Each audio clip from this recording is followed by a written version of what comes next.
tendue. Chaque interaction semblait être une bataille silencieuse, une danse délicate entre le respect et la méfiance. Naomi faisait de son mieux pour plaire à sa belle-mère, mais chaque tentative semblait être rejetée avec froideur.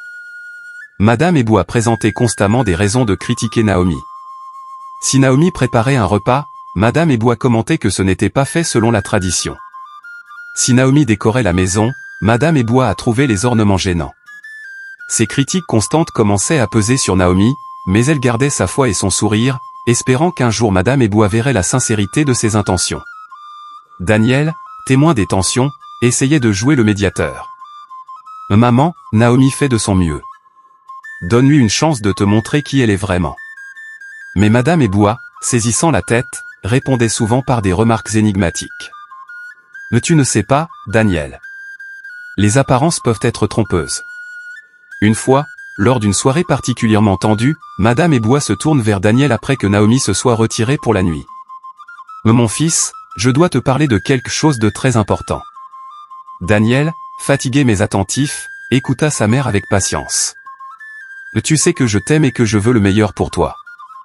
Naomi, elle a un bon cœur, mais je crains qu'elle n'apporte avec elle des énergies négatives. Les ancêtres m'ont parlé, et ils ne sont pas contenus. » Daniel, bien que respectueux des croyances de sa mère, sentit une colère aigre monter en lui.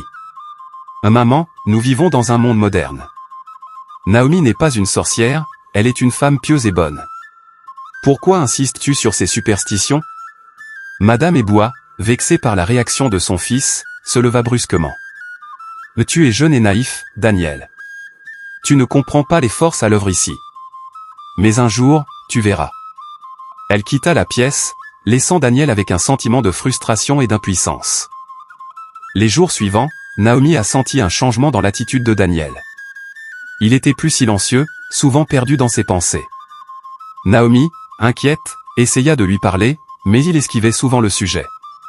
Elle comprit que quelque chose de sérieux se passait entre lui et sa mère, mais elle ne savait pas comment intervenir sans aggraver la situation. Un après-midi, alors que Naomi se promenait près du marché, elle entendait des chuchotements parmi les femmes du village. « Tu as entendu ? Madame Eboua pense que Naomi est maudite. Elle l'a même dit à Daniel. » Naomi, choquée et attristée, se hâta de rentrer chez elle, le cœur lourd. Elle ne pouvait pas croire que sa belle-mère la voyait de cette manière. Décidée à clarifier les choses, Naomi alla voir Madame Eboua directement. « Madame Eboua, je sais que vous avez des réserves à mon égard. Mais je vous assure, je vous respecte et je respecte vos traditions. Pourquoi pensez-vous que je suis une menace ? Madame